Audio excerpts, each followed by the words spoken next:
ఇప్పుడు ఈ ఎలక్షన్స్ రద్దు చేయాలని మీరు డిమాండ్ చేస్తూ ఉన్నారు సార్. ఒకవేళ రాష్ట్ర ప్రభుత్వం కానీ లేదంటే ఎన్నికల కమిషన్ కానీ ఈ విషయంలో చర్యలు తీసుకోకపోతే మీ నెక్స్ట్ కార్యాచరణ ఏ విధంగా ఉండబోతుంది? ఈ అంశంలో ముందు ఎట్లా ఫైట్ చేయబోతూ ఉన్నారు సార్? బేసికలీ ఈ మాదిరిగా ఎలక్షన్ జరిగేట్టుగా అయితే ఎలక్షన్ అనే దానికి మీనింగ్ ఏముంది? ఎందుకు ఎలక్షన్ జరపడం ఎందుకు? ఆ ఎంపీటీసీలకు, ఆ ఎంపీపీలకు, ఆ జెడ్పీ చైర్మన్లకు ఎన్ని ఎలక్షన్లు ఎట జరుపుతున్నారు? కౌన్సిల్ చైర్మన్లకు మీ ఇష్టం వచ్చినట్టుగా మీరంతకు మీరే దౌర్జన్యంగా ప్రలోభాలు పెడుతున్నారు, కొనేస్తున్నారు. ఎలక్షన్లకు మీకు సంఖ్యాబలం లేకపోయినా కానీ మీరు మీ అధికార దుర్వినియోగం చేస్తూ మీరు లాగేసుకుంటున్నారు. అక్కడి నుంచే మొదలుపెట్టిన సాంప్రదాయం చివరికి ఓటర్ల దాకా కూడా తీసుకొని పోతా ఉన్నారు. ఇప్పుడు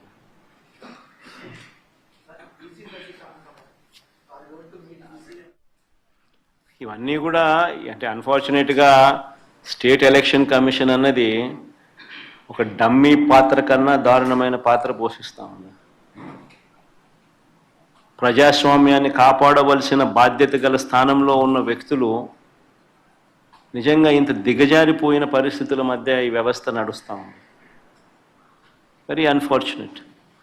ఖచ్చితంగా న్యాయ పోరాటంలో భాగంగా కోర్టులకి ఇవన్నీ చూపిస్తాం, కోర్టులకి ఇవన్నీ వేస్తాం. అందుకని వాళ్ళిద్దరు కూడా ఈరోజు వచ్చింది కూడా కోర్టులో వేయడానికే వచ్చినారు. ఇద్దరు జెడ్పీ టీసీ అభ్యర్థులు కూడా కోర్టులో వేయడానికే ఇక్కడికి వచ్చినారు. ఈ డీటెయిల్స్ అన్నీ తీసుకొని వీళ్ళు కోర్టులో వేస్తారు. న్యాయస్థానం ముందర ఇవన్నీ కూడా ఉంచడం జరుగుతుంది. డిమాండ్ వుడ్ బి కేంద్ర బలగాల చేత, కేంద్ర బలగాల ఆధ్వర్యంలో ప్రజాస్వామ్యబద్ధంగా ఎన్నికలు జరిగించాలి అన్నది డిమాండ్ ఉంటుంది. ఆ డిమాండ్తోనే కోర్టుకు కూడా ఆశ్రయించడం కూడా జరుగుతుంది.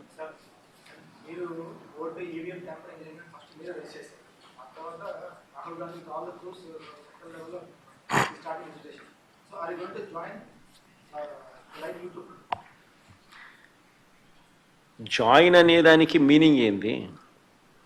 What is the meaning and definition of joining? State election commission ముందర మాకున్న అభ్యంతరాలను, జరిగిన అన్యాయాలను సవివరంగా వివరించినాం. ఇన్ఫ్యాక్ట్ దేశంలో కల్లా ఎక్కడన్నా బిగ్గెస్ట్ అనామలీ ఎక్కడన్నా జరిగిందంటే అది రాష్ట్రంలోనే. 12.5% వాళ్ళు ఓటు ముగిసే నాటికి, ఓట్లు కౌంటింగ్ నాటికి percentage of difference highest in the country బహుశా ఆంధ్ర రాష్ట్రంలోనే జరిగింది. 12.5%. అంటే దాదాపుగా 48 లక్షల ఓట్లు ఆ స్థాయిలో జరిగినప్పుడు అది ఎలక్షన్ కమిషన్కు మొన్న ప్రజెంటేషన్లో మా వాళ్ళంతా పోయి ఇచ్చినాం. ఎలక్షన్ కమిషన్కు చెప్పినాం. వాళ్ళు ఇప్పుడు ఇంటెన్సివ్ సర్ అనే అది ఉంది కదా, స్టేట్ ఇంటెన్సివ్ ఏం సార్ అంటే ఇంటెన్సివ్ రివిజన్ ఏదైతే ఎక్సర్సైజ్ ఉందో అది ఆంధ్ర రాష్ట్రంలో కూడా మేము చేస్తాము అని చెప్పి కూడా సానుకూలంగా చెప్పినారు. కానీ at the end of the day అన్ఫార్చునేట్గా ఏం చేయగలుగుతాం? ఏదైనా కానీ ఈ రాహుల్ గాంధీ అనే వ్యక్తి ఏదైతే చెప్తా ఉన్నారో, ఎందుకు ఈ రాహుల్ గాంధీ అనే వ్యక్తి ఆంధ్ర గురించి ఎందుకు మాట్లాడడం లేదు చెప్పు? చంద్రబాబు నాయుడుతో హాట్లైన్లో టచ్లో ఉన్నాడు కాబట్టి మాట్లాడడం. ఎందుకు ఈ Andhra in charge national spokesperson మనిషోడు అమాణిక్యం ఠాకూరా అడేపొద్దన్న చంద్రబాబు నాయుడు గురించి మాట్లాడినాడా? ఏపొద్దన్న ప్రజాస్వామ్యాన్నిలో ఇంత కూని చేస్తా అంటే ఏమైనా క్వశ్చన్ చేసినాడా? చంద్రబాబు నాయుడు ఇన్ని స్కాములు చేస్తున్నాడు, కంటి ముందర కనపడుతుంది. యా వీధికి పోయినా బెల్ట్ షాప్ కనపడుతుంది, యా పక్కకు తిరిగినా పర్మిట్ రూమ్ కనిపిస్తుంది. ఎంఆర్పి రేట్ల కన్నా ఎక్కువ రేటుకి అమ్ముతున్నారు. ఏ రోజైనా మాట్లాడినాడా? మన గురించి, నా గురించి మాట్లాడతాడు. ఎందుకు చంద్రబాబు నాయుడు గురించి ఎందుకు మాట్లాడు? కారణం హాట్లైన్. చంద్రబాబు, రేవంత్, కాంగ్రెస్ హైకమాండ్. అంతే కదా. ఎందుకంటే చంద్రబాబు నాయుడు గురించి ఎందుకు మాట్లాడు చెప్పు? ఆ రాహుల్ గాంధీ ఆంధ్ర గురించి ఎందుకు మాట్లాడు చెప్పు? ఆంధ్రాలో అంతకన్నా పెద్ద జరిగింది కదా, ఇవి మాట్లాడుతున్నారు స్కాములు, ఎలక్షన్ ఓటింగ్ గీటింగు ఓటు చోరీ ఇంకోటి అంటున్నారు కదా. మన ఆంధ్రాలో జరిగింది ఏమన్నా, ఎందుకు మాట్లాడు? 12.5 12.5% మాట్లాడు. ఎందుకంటే హాట్ లైన్ చంద్రబాబు నాయుడు, రాహుల్ గాంధీ, రేవంత్ రెడ్డి. వీళ్ళు పార్టీలు, వీళ్ళకు ఎజెండా. మన అంతే.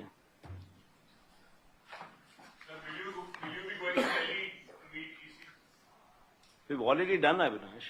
On the state, this is State Election Commission. This has got nothing to do with Central Election Commission. On the State Election Commission, we've already complained, and we'll also be launching a similar complaint in the High Court. We'll be taking it to the notice, we'll be presenting all these facts to the notice of the High Court. Ultimately, at the end of the day, we can only do so much. Whatever we can do, we're trying to do. So it's a big claim that you're saying Rahul Gandhi and Chandrababu Naidu are in touch. Are you sure about it? Obviously, is it not so? I think anybody in Andhra Pradesh, you can ask, even a common generalist, all of them who are sitting here, I'll just pose these common questions to you. I think all of you are already aware of it. Why is it that Manikyam Tagore, the national spokesperson of Congress party and also Andhra in charge, why does he not make any comment on Chandrababu Naidu? When there are so many scams what are taking place in the state of Andhra Pradesh, right in front of your eyes, you see bell shops, left, right, center, right beside every school, right beside every temple, in every village you see bell shops. Is it not so? Are they legal? They're actually auctioning these bell shops. Left, right, center, the government, the TDP people are selling liquor at beyond MRP rates. It's right there, visible. Permit rooms, illegal that they stand. Beyond MRP liquor is being sold right in front of your eyes. And so many scams. Other than liquor, sand, silica, quartz, laterite, mobilization advance, which was never there before, was brought in. They're giving 10%, taking 8%. Reverse. In Amaravati, the cost of construction per SFT, 10,000 rupees per SFT. You tell me in Hyderabad, or you tell me in Bangalore, or you tell me in Chennai, what is the cost of construction? Even with a 5-star lobby, 5-star flats are sold, or the cost of construction is 4,000, 4,500 rupees.